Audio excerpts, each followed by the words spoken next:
देखिए क्या कह रहे हैं कि जो दुनिया में, यहाँ दीपक से तुलना की है, 16वें काव्य में दीपक से भगवान की तुलना की है। भगवान को दीपक तो कह रहे हैं, लेकिन कैसे दीपक हो कि दुनिया के दीपक में क्या क्या चाहिए होता है, बत्ती चाहिए, तेल चाहिए, और फिर उससे धुआं, वो काजल बनता है, वो कालापन आता है, कालीमा आती है, गंदगी फैलती है। लेकिन आप दीपक तो हो, पर कैसे दीपक हो कि निर्धूम, धुएं से रहित हो। वर्ती यानी बाती, अपवर्जित यानी रहित, बाती से भी रहित हो। और तेल पूरा, अपवर्जित तेल पूरा, तेल भरना भी आप में नहीं होता है, तेल से भी रहित हो।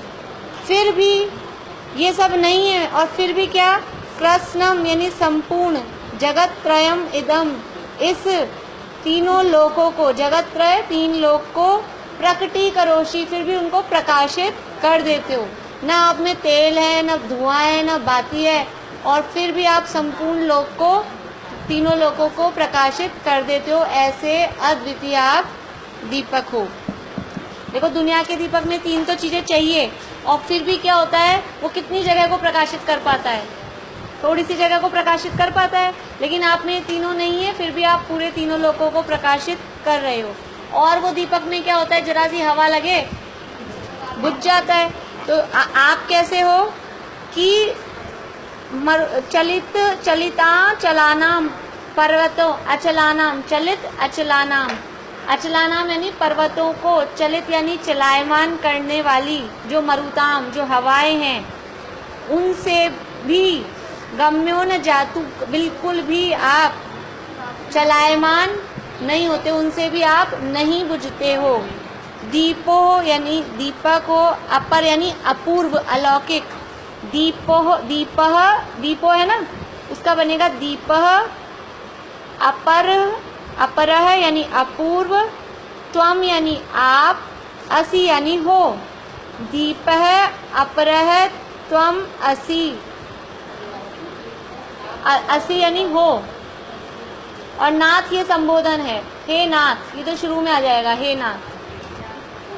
और ऐसे अपूर्व अलौकिक आप दीपक हो, और संपूर्ण जगत को प्रकाशित, जगत प्रकाश है, जगत में अपना प्रकाश फैलाने वाले हो। तो 4 बातें दीपक में बताई, 4 नहीं 5 बातें बताई। धुआं है, बाती है, उसमें तेल है, वो थोड़े से क्षेत्र को प्रकाशित करता है, और जरा सी हवा लगने से बुझ जाता है। अब आप में धुआं भी नहीं है, बत्ती भी नहीं है, तेल भी नहीं है, तीनों लोगों को प्रकाशित करते हो, और बड़ी बड़ी भयंकर हवाएं, प्रलय काल की हवाओं से भी आप चलायमान होने वाले नहीं, उनसे चलायमान नहीं होने वाले का मतलब प्रभावित नहीं होने वाले, इसका वो भाव है। शब्द तो वही है चलायमान होना, लेकिन गम्यो न जातु मरुताम चलिता चलानाम, गम्यो यानी चलायमान होना, न यानी नहीं, जातु यानी कभी भी या सर्वथा, मरुताम यानी हवाएं, चलित यानी चलायमान करना, और अचलानाम पर्वतों को, तो पर्वतों को चलायमान करने वाली हवाओं से भी कभी भी, बिल्कुल भी, सर्वथा चलायमान नहीं होते हो। दीपः अपरः त्वम असि नाथ, हे नाथ, आप ऐसे अपरः यानी अलौकिक, अपूर्व दीपक हो, त्वम यानी आप, असि यानी हो, और संपूर्ण जगत प्रकाश है, संपूर्ण जगत में अपना प्रकाश आप फैला रहे हो, प्रकाशित कर रहे हो। अंशिका जल्दी आया करो, तुम्हारा रिवीजन रह जाता है। चलो 17 नंबर का छंद देखते हैं। नास्तं कदाचिदुपयासि न राहुगम्यः,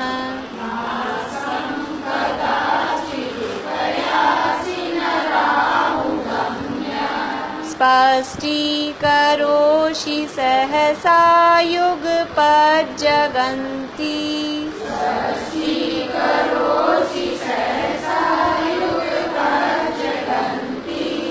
नाम्भोधरोदर निरुद्ध महाप्रभावः,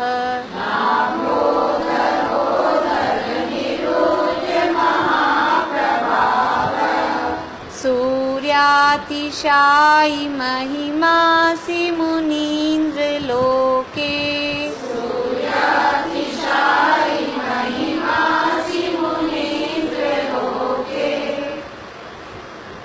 अस्तम, नास्तम, न अस्तम। हाँ, मैं ऐसे बोलती नहीं हूँ, समझ में तो आ ही जाता है ना, मतलब मैं अलग अलग करके बोलती हूँ तो समझ में आ ही जाता है कि अलग अलग है। कदाचित उपयासी, कदाचित दुपयासी, कदाचित उपयासी। कदाचित यानी कभी भी, उपयासी यानी उपयासी मतलब होना, होते हो। कभी भी अस्त नहीं होते हो, ये अर्थ हो गया इतने का। नास्तम कदाचित उपयासी, कभी भी अस्त नहीं होते हो। न राहु गम्य, न राहु के द्वारा गम्य यानी ग्रहण किए जाते हो। वही गम्य का अर्थ भी वही जाना है, राहु के द्वारा चल मतलब हाँ ग्रसित करना ही बोलेंगे उसको। गम्य का अर्थ ग्रसना। देखो यहाँ राहु गम्य लिखा है, यहाँ इस काव्य में तुलना किससे कर रहे हैं? सूर्य से। सूर्य से भगवान की तुलना कर रहे हैं। पिछले काव्य में किया था दीपक से, दीपक वाला था ना ये, दीपक से तुलना की थी। अभी यहाँ सूर्य से तुलना कर रहे हैं। लेकिन सूर्य को कौन ग्रसता है? सूर्य को राहु नहीं ग्रसता, सूर्य को केतु। ये दो विमान हैं, एक राहु का विमान होता है, एक केतु का विमान होता है। तो राहु का विमान घूमता है चंद्रमा के नीचे और केतु का विमान घूमता है सूर्य के नीचे। पर यहाँ राहु लिखा है, वो कोई बात नहीं, पर एक्चुअल में वो एक साथ ही बोलने में आते हैं राहु केतु, क्योंकि वो दोनों ग्रह हैं, मतलब ऐसे वाले लगते हैं ना। कृष्ण देखो, हमने थोड़ा सा पढ़ा है, सूर्य का भी विमान, देवों का विमान है सूर्य। विमान का मतलब एरोप्लेन नहीं, उनके विमान तो बोल रहे हैं। हम जो विमान की फोटो भी बनाते हैं ना, मंदिरों में भी देवों की बनाएंगे तो वो बस इतना सा, वो बतख जैसा थोड़ा सा बना देंगे, इतना सा नहीं होता है। विमान का मतलब है पूरा उनका कंट्री, और कंट्री भी अपनी इतनी नहीं, इंडिया से भी बहुत बड़ी बड़ी, मतलब पूरा जितना अपना विश्व, इतने बड़े बड़े देश, वो कहलाएगा वो विमान। इतने बड़े बड़े विमान हैं, तो समझ लो उनका देश पूरा रहने का वो सूर्य है, ठीक है। और वो जो विमान बना हुआ है वो तो है पृथ्वी का एक, पृथ्वी का एक जीव है उसमें, और उसमें रहते हैं जो देव, जो उनका राजा है, उसका राजा का नाम भी क्या है? सूर्य। उस विमान का नाम भी सूर्य, उस देश का, जगह का नाम भी सूर्य, और उसके राजा का नाम भी सूर्य, ठीक है। हाँ, भरत देश और राजा की होती है, विमान की, विमान की किससे आती है? वो जो सूर्य में चमक है, कौन से कर्म का उदय होता है? आतप। उद्योत तो चंद्रमा में, आतप नाम कर्म का उदय है, तो वो किसका होगा? सूर्य में नहीं होता है। आतप नाम कर्म का उदय कौन से इंद्रिय वाले जीवों में होता है? एक इंद्रिय पृथ्वी का एक, और वो भी केवल सूर्य विमान में स्थित, जो पृथ्वी का एक बादल एक इंद्रिय है। वो विमान एक इंद्रिय है ना, वो विमान जो है वो पृथ्वी का एक है, वो एक इंद्रिय है।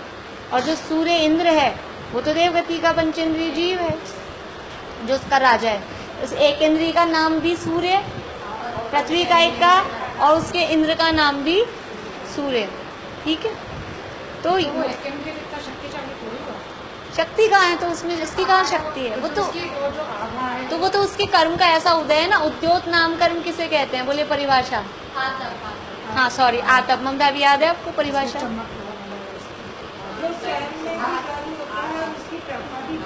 स्वयं में गर्म नहीं होता। हाँ, आतप नाम कर्म किसे कहते हैं? जो मूल में तो हो ठंडा और उसकी प्रभा हो गर्म। तो ऐसे कर्म का उदय, वो जो सूर्य के विमान में जो पृथ्वी का एक जीव है ना, उन जीवों में ऐसे कर्म का उदय है कि वो खुद तो अंदर से तो ठंडे हैं। जैसे कि हमारा कूलर है कि एसी है, एसी समझो, अंदर तो क्या देता है? ठंडक, अंदर से तो है ठंडा, और बाहर निकलो एसी की बॉडी बाहर की तरफ, कितनी गर्मी आती है उसमें। ऐसा ही है वो। तो वो जैसे वो बॉडी है ना एसी की बॉडी, ऐसे वो विमान की बॉडी है, वो पृथ्वी का एक होती है, उसमें जीव तो है पृथ्वी का एक। और उसमें वो अंदर से तो ठंडा है, तो अंदर वो देवता लोग रहते हैं उसमें, उनको गर्मी थोड़ी ना लगती है। वो अंदर से ठंडा है, लेकिन उसकी जो प्रभा है, उसकी जो किरणें हैं, वो गर्म है। तो सूर्य का जो विमान है उसका साइज कितना है, याद है किसी को? सूर्य का, वो तो किरणें हैं, सूर्य के विमान की साइज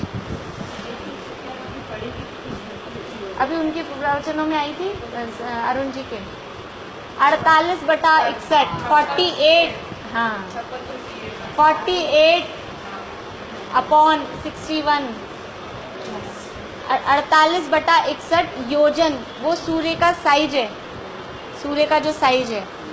और जो केतु है, ये इसका क्या मतलब हुआ 48/61 का, कि 1 योजन के 61 हिस्से करेंगे, 61 हिस्से। देखो 1/4 का क्या मतलब होता है, 1 के 4 हिस्से करे, है ना, वो होता है। अभी यहाँ है 48/61, तो 1 योजन के हमने 61 हिस्से करे, 61 हिस्से करे, उसमें से 48 हिस्से लो, उतना बड़ा सूर्य है। समझ में आ रहा है 48/61 का क्या मतलब हुआ? 1 योजन पूरा, 1 योजन के 61 हिस्से कर दिए, उन 61 हिस्सों में से 48 हिस्से, उतना बड़ा वो सूर्य है। और चंद्रमा कितना बड़ा है, 56/61 योजन, कि 1 योजन के 61 हिस्से करे, उसमें से 56 हिस्सों जितना वो चंद्रमा है। तो कौन बड़ा हुआ? बोलो रचना, अभी कौन बड़ा हुआ? सूर्य बड़ा हुआ कि चंद्रमा? चंद्रमा बड़ा हुआ। और दुनिया में क्या चलता है? सूर्य बड़ा है।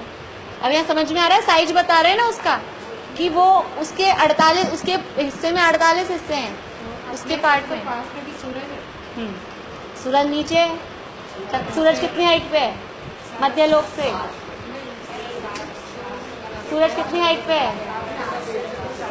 मध्य लोक से 800 योजन ऊपर। यहाँ हमारी धरती से 800 योजन ऊपर सूरज है, और चंद्रमा 880 योजन पे है। तो 80 योजन ऊंचा है सूरज से चंद्रमा, और साइज में भी बड़ा है। तो ये दोनों की साइज पता लग गई? चंद्रमा नहीं, यही तो है चंद्रमा। तो फिर लोग तो यहाँ तक पहुँचते हैं। अरे तभी तो कैसे पहुंच सकते हैं? चंद्रमा से पहले सूरज की गर्मी से पार ऊपर पहुंचेंगे, तब चंद्रमा पे जा पाएंगे ना। इसी से सिद्ध हो रहा है कि चंद्रमा पे जा नहीं सकते। सूरज नीचे है चंद्रमा के, तो सूरज की गर्मी कितनी है? अपन पहाड़ों पे जा नहीं सकते, मई जून में जल जाती है, स्किन जल जाती है। हाँ, अब वो कहाँ जा रहे हैं? देखो कहीं ना कहीं तो जा रहे हैं, ऐसा भी नहीं कि वो बिल्कुल ही फ्रॉड है। ग्रह पे नहीं जा सकते, ग्रहों पे जा नहीं सकते। देखो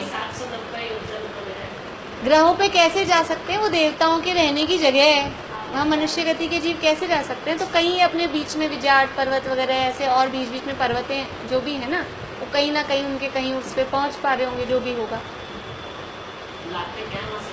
मिट्टी यही लाते हैं, चांद पे मिट्टी मिलेगी क्या? अब वो जाने में तो मनुष्य पॉसिबल है, विद्याधर वाली जगहों पे तो जाने में, इसलिए वहाँ के अपन नहीं कह सकते। लेकिन अभी कैसा क्या है, जो भी है, देखो मैं तो क्या बता रही हूँ, वो उस चर्चा में अपने को नहीं उलझना है। सूर्य का साइज है 48/61 योजन, चंद्रमा का साइज है 56/61, क्योंकि अभी नेक्स्ट वाले में चंद्रमा भी आएगा, तो एक ही बार में समझ लेते हैं। और जो ये राहु केतु के विमान हैं, इनका साइज है लगभग 1 योजन के बराबर। ये दोनों हैं लगभग 1 योजन से बराबर। तो ये सूर्य चांद से बड़े हैं कि छोटे हैं? छोटे होंगे। हाँ, वो तो 1 योजन के 48 भाग है, वो 1 योजन का 56 भाग है, और ये पूरा 61 भाग है, समझ लो। तो कौन बड़ा हुआ? राहु केतु बड़े हुए ना। तो सूर्य के नीचे केतु का विमान घूमता रहता है नीचे की तरफ, तो कभी ना कभी 6 महीने में ऐसा चांस पड़ता है कि वो उसके पूरा ऐसे नीचे आ जाता है। अब क्योंकि ये 48 हिस्सा है, ये 61 हिस्सा है, तो ये बड़ा है, तो ये इसको कवर कर लेता है थोड़ा। और इनका कलर है काला, राहु केतु का रंग है काला, तो वो काले रंग के हैं और इसके नीचे आ जाते हैं, तो वो सूर्य की जो प्रभा है वो नीचे हमारे मध्य लोक पे नहीं आ पाती है। तो इसको ऐसे कहते हैं कि वो सूर्य को ग्रहण लग गया, सूर्य को ग्रस लिया। और कुछ नहीं है, बस इतना है। और इसके नाम पर कितना ग्रहित मिथ्यात्व अदर कास्ट में, अपने यहाँ तो फिर भी मुझे नहीं मालूम, अपने में तो नहीं होगा, अपने जैनियों में भी चलता है, अपने यहाँ वालों में मुझे नहीं मालूम चलता है कि नहीं चलता। वो ग्रहण के दिन साकल के हाथ नहीं लगाते हैं, ग्रहण पता नहीं क्या क्या नहीं करते हैं, वो क्या क्या, वो दान दो सूर्य पे उपसर्ग हुआ है ऐसा बोलते हैं, सूर्य देवता पे उपसर्ग हुआ है, उसका उपसर्ग निवारण करने के लिए आप दान दो, वो दान वान देते हैं, नहाते हैं, ऐसा कुछ।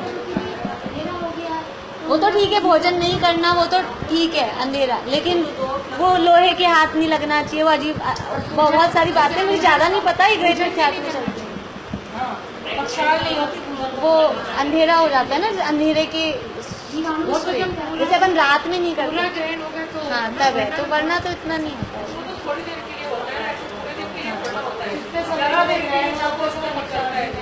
तो ये समझ में आया, ऐसे ही चंद्रमा के नीचे होता है। चलिए ऐसे ही चंद्रमा के नीचे वो राहु का विमान आ जाता है, तो वो चंद्रमा की रोशनी नहीं पड़ पाती है, तो वो चंद्रमा को ग्रहण कहा जाता है।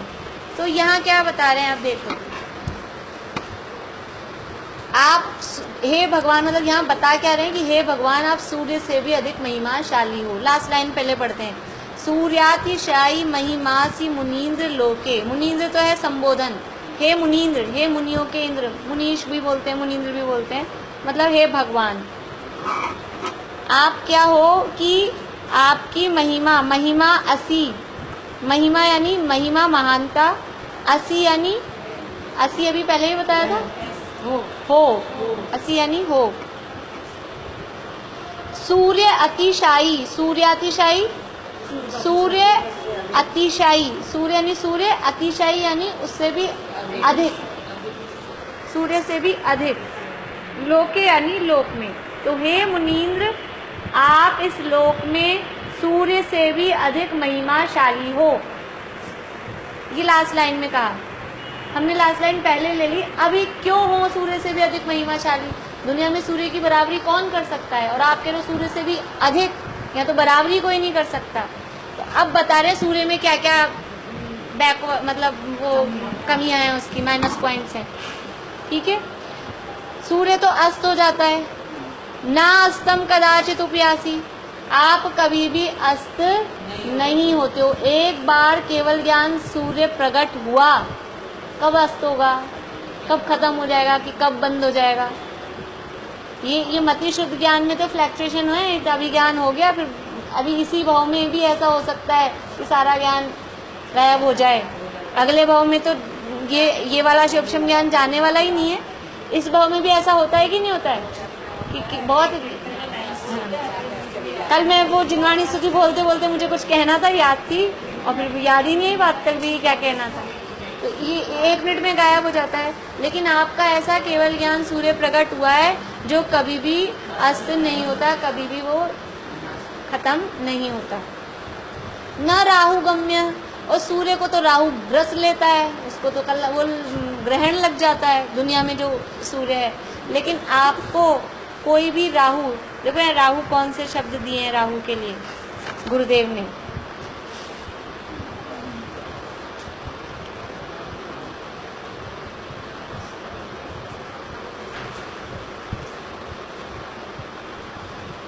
मतलब ये कर्म रूपी राहु है, इसमें मैंने देखा था कहीं, आज मैंने अंडरलाइन नहीं की। 73 सूर्य को राहु ग्रस लेता है, परंतु आपके ज्ञान को एक जगह कर्म, यहाँ कर्म का आवरण ये है। हाँ, तो मतलब कि सूर्य को तो राहु ग्रस लेता है, लेकिन आपके जो केवल ज्ञान रूपी जो सूर्य प्रकट हुआ है, कोई भी उस पर राहु नहीं लेगा, कोई भी कर्म उसको ढक नहीं सकेगा। स्पष्टीकरोषि सहसा युगपत जगंती, स्पष्टीकरोषि यानी प्रकाशित करना, प्रकाशित करते हो, स्पष्ट करते हो, स्पष्टी, अभी पहले पिछले में क्या आया था, प्रगटीकरोषि आया था, हाँ वही अर्थ है स्पष्टीकरोषि, यानी स्पष्ट बता देते हो, यानी प्रकाशित कर देते हो, एक एक चीज को स्पष्ट बता देते हो। सहसा का मतलब है, वैसे अपन दुनिया में सहसा शब्द अचानक के अर्थ में लेते हैं, यहाँ अचानक नहीं, यहाँ सहसा का मतलब है सहजता से, सहजता से।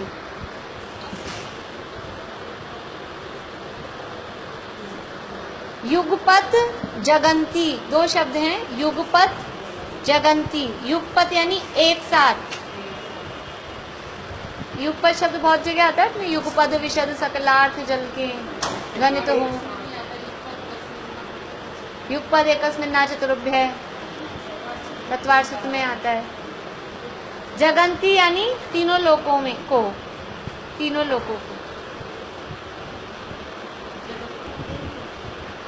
जगंती यानी तीनों लोकों को, जगत को यानी तीनों लोग। अभी सूर्य क्या करता है कि सूर्य अभी यहाँ अभी था थोड़ी देर पहले तक तो अमेरिका में रात थी, अभी यहाँ से चला गया, यहाँ रात हो गई, अब वहाँ जाके दिन होगा। हाँ, लंदन में 5-6 घंटे का ही फर्क है, इसलिए लंदन में वहाँ भी रात तो होगी ना कभी। अमेरिका में 12 घंटे का फर्क है। अभी अमेरिका लंदन छोड़ो, वास्तव में एक्चुअल में क्या है, ये तो अमेरिका लंदन का तो थोड़ा यहाँ चक्कर दूसरा है।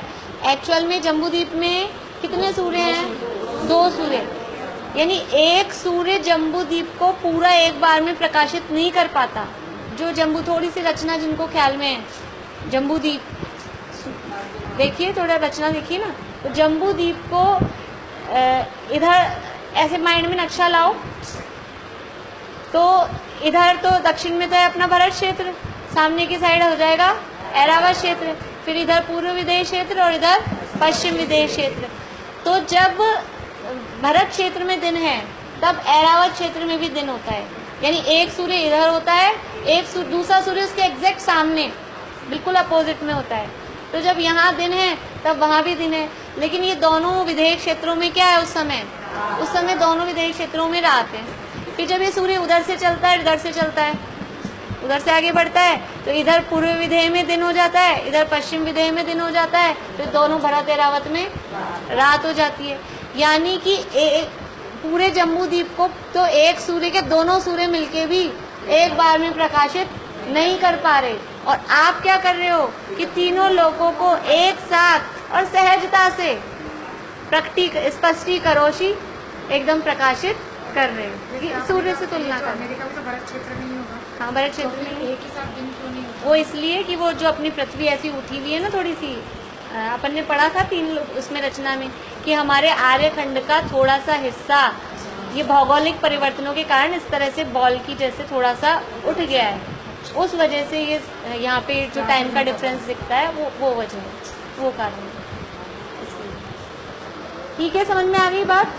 आगे नाम्भो धरोधर, इसका पहले संधि विच्छेद देख लीजिए। न अंबुधर उदर, न अंबुधर, लिख के बताऊं या समझ में आ रहा है? नीचे लिखा है, हाँ, ना अंबोधर उदर, ना यानी नहीं। अंबोधर में भी वास्तव में 2 शब्द हैं, अंबु और धर। अंबु किसे कहते हैं? जल को, पानी को। बहुत सारे पर्यायवाची सीखने को मिलेंगे हमको इसमें, वोकैबुलरी बहुत अच्छी हो जाएगी जो सीखना चाहे तो याद रख लें। तो अंबु यानी पानी और धर यानी उसको धारण करने वाला। तो पानी को धारण करने वाला कौन है? समुद्र नहीं, बादल। ना अंबोधर, और उदर यानी उसका पेट, उदर। निरुद्ध यानी रोकना, अवरुद्ध करना। महाप्रभाव, महाप्रभाव यानी महाप्रभाव, वही अर्थ है उसका। तो जो अंबुधर है यानी बादलों का उदर, ये मतलब समझ लो कुछ ऐसे शब्द उसके लिए लगाए हैं कि बादलों का उदर मतलब बादलों के द्वारा भी, अर्थ तो यही है। हाँ, उदर यानी पेट उनका। तो जो आपका महाप्रभाव है, इधर से लो अर्थ में, महाप्रभाव। किसका महाप्रभाव है? भगवान की बात चल रही है। तो आपका जो महाप्रभाव है वो जल भरे हुए जो बादल हैं उनके पेट के द्वारा भी, मतलब इसलिए पेट वर्ड का इतना कोई खास इसमें यूज नहीं है, कि बादलों के द्वारा भी आपका महाप्रभाव निरुद्ध अवरुद्ध नहीं होता। सूरज तो बादलों से छुप जाता है, सूरज की रोशनी तो बादल आ जाते हैं तो सूरज फीका पड़ जाता है। अभी आजकल हो रहा है ना, दिन भर बार बार में यही होता है, कभी सूरज के नीचे बादल आ जाते हैं, फिर छाया हो गई, फिर कभी धूप दिखती है, फिर कभी छाया हो जाती है। तो ये बादल तो सूर्य के प्रभाव को फीका कर देते हैं, उसका प्रभाव उससे रुक जाता है। लेकिन आप कैसे सूर्य हो कि ये कोई से भी कर्म के बादल कुछ भी अब आपके प्रभाव को, इतना महाप्रभाव है कि किसी से आपका प्रभाव रुकने वाला नहीं है। और लास्ट लाइन का अपन ने अर्थ कर ही लिया कि ऐसे सूर्य से भी अधिक महिमाशाली आप इस लोक में ऐसे अद्वितीय सूर्य हो। देखिए हिंदी काव्य पढ़ते हैं। छिपहु न लुपहु राहु की छाई, जग पर काशक हो छिन्न माई। घन अनवर्त दाह विनिवार, रवि ते अधिक धरो गुणसार। हे मुनीश्वर, आपकी महिमा सूर्य से अधिक अतिशय वाली है, क्योंकि करके बता रहे हैं। आप कभी भी अस्त नहीं होते, राहु नामक ग्रह द्वारा कभी ग्रसित नहीं होते, तथा एक साथ एक समय में सहजता से तीनों लोकों को प्रकाशित करते हो। आपका महाप्रभाव बादलों के उदर में अवरुद्ध नहीं होता, अतः आपकी उपमा सूर्य से भी नहीं दी जा सकती। प्रश्न लिख लीजिए। हाँ हाँ, एक दूसरे से जुड़ेंगे। अनवर्त कहाँ?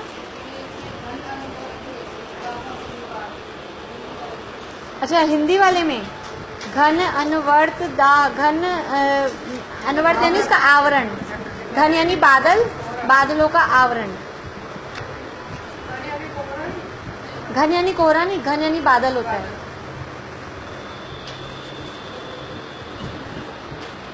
प्रश्न लिखिए, भगवान की उपमा सूर्य से क्यों नहीं दी जा सकती?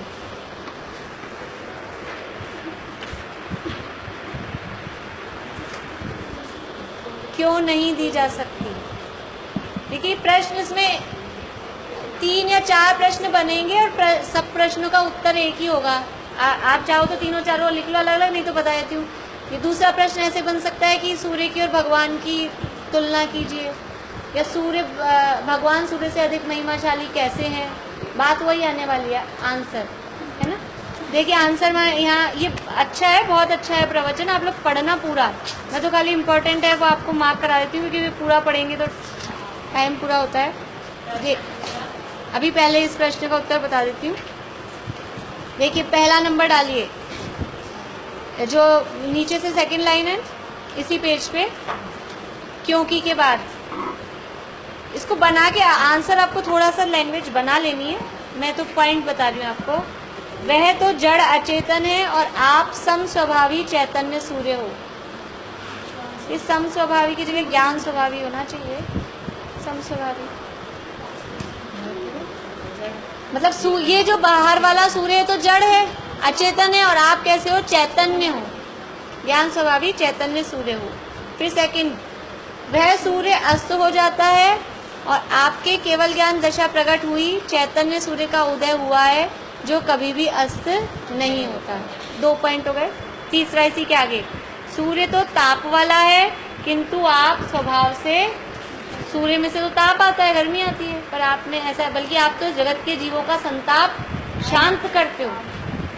आपके माध्यम से तो जो भी जगत का ताप था वो शांत हो जाता है।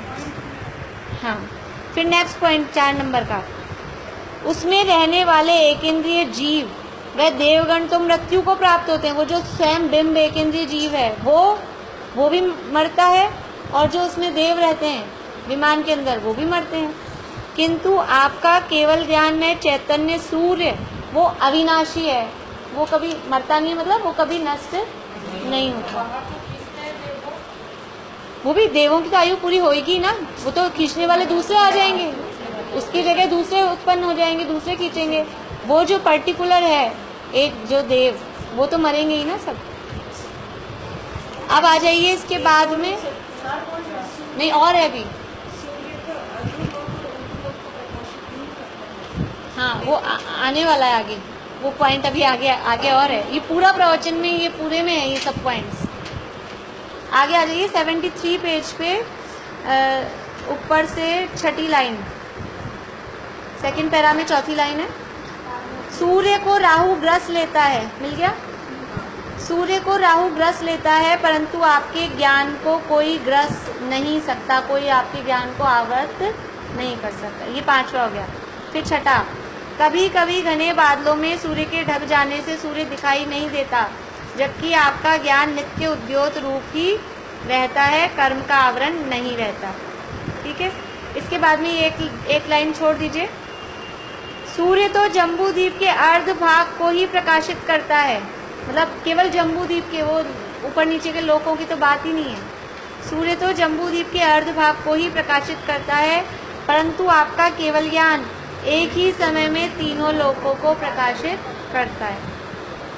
ठीक है, इसके नीचे वाली जो बात है वो भी इसी टाइप की है, इसलिए मैंने अलग पॉइंट नहीं बनाया, चाहे तो इसको ही बना सकते हैं। सूर्य तो बारी बारी से क्षेत्र पर, अभी जो हमने बात की ना, बारी बारी से भरत क्षेत्र को कर रहा है तो विदेश क्षेत्र में नहीं हो रहा है, विदेश क्षेत्र को कर रहा है तो भरत क्षेत्र में नहीं हो रहा है, तो बारी बारी से क्षेत्र परिवर्तन करता हुआ सीमित क्षेत्र को प्रकाशित करता है। ये ऊपर वाले पॉइंट का ही खुलासा है एक तरह से, क्योंकि अर्ध भाग को प्रकाशित करता है कहा। तो ये इसी पॉइंट का एक पॉइंट पीछे से लीजिए, वापस पीछे आइए, फर्स्ट पेज जो था ना अपना, ये जो अन्वयार्थ है, अन्वयार्थ में नीचे से चौथी लाइन, सूर्य अपना प्रकाश, मिल गई। अन्वयार्थ में नीचे से चौथी लाइन, सूर्य अपना प्रकाश गुहा कंदराओं तक नहीं पहुंचा पाता। सूर्य है लेकिन जो गुफाएं हैं, गुफाओं में सूर्य का भले ही दिन हो, लेकिन अभी ट्रेन जाती है टनल में से, एकदम अंधेरा हो जाता है, बिल्कुल अंधेरा हो जाता है। तो सूर्य अपना प्रकाश गुहा कंदराओं तक नहीं पहुंचा पाता, उसका प्रताप नहीं पहुंचा पाता, ये इतना ही लेना है इसको। फिर आगे, परंतु आपका ज्ञान प्रकाश लोक के, ये अपने मन से लिखना पड़ेगा, इसमें नहीं है वो वाली बात। परंतु आपका केवल ज्ञान विश्व के प्रत्येक पदार्थ को, उसके प्रत्येक गुण को, और उसकी हर समय होने वाली, प्रत्येक समय होने वाली एक एक पर्याय को प्रकाशित। हाँ श्लोक का अर्थ थोड़ी ना, ये तो प्रश्न का उत्तर है, तो इसमें पॉइंट बन रहे हैं ना, अभी तो खाली अपन लिख रहे हैं। आप ये क्या समझ रहे हैं कि सारा का सारा एग्जाम में आ रहा है? क्वेश्चन एक ही है। हाँ हाँ, परंतु आपका केवल ज्ञान विश्व के समस्त पदार्थों को, उनके समस्त गुणों को और उसकी एक एक समय में होने वाली प्रत्येक पर्याय को प्रकाशित करता है। अभी इतने पॉइंट इधर इसमें से निकले हैं, प्रवचन, गुरुदेव के प्रवचन में से, मतलब इस प्रवचन में ही पूरे पॉइंट्स आ चुके हैं। अपन कुछ और सोचो और कोई निकल जाए तो। ये तो नोट्स जैसे है ना, अपने एक बार नोट्स बन रहे हैं, तो एक बार एक जगह अपन लिख तो लें। ये प्रवचन तो पता नहीं कौन कौन पढ़ता है, बताना मुझे, मैं रोज कहती हूँ 1 2 3 4 5, चलो पढ़ते हैं कुछ लोग तो। एक प्रश्न और लिख लीजिए, फिर पूरा करते हैं। नहीं आगे, हाँ इसी काव्य का, हाँ काव्य तो ये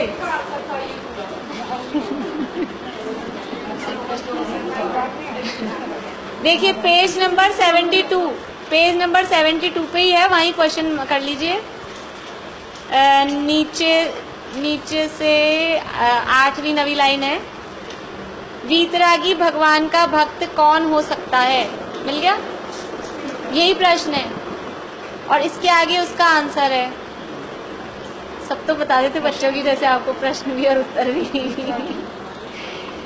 हाँ, वीतरागी भगवान का भक्त कौन हो सकता है या कौन होता है?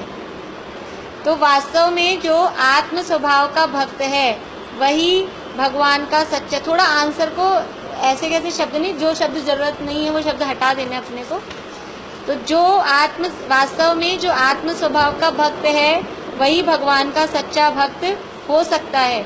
जो पुण्य पाप का भक्त है, अर्थात जिसे पुण्य पाप की महत्ता भासित होती है, वह वीतरागी भगवान का सच्चा भक्त नहीं। इससे ये निकलता है कि ये जो हम पाठ कर रहे हैं ये किस उद्देश्य से कर रहे हैं, भगवान की जो भक्ति कर रहे हैं। तो जो लौकिक कामनाओं से अगर भगवान की भक्ति कर रहा है तो वो भगवान का भक्त नहीं है। सच्चा भक्त तो जो आत्मा का, आत्म स्वभाव का भक्त है, उसको चाहता है, वही भगवान का सच्चा भक्त है।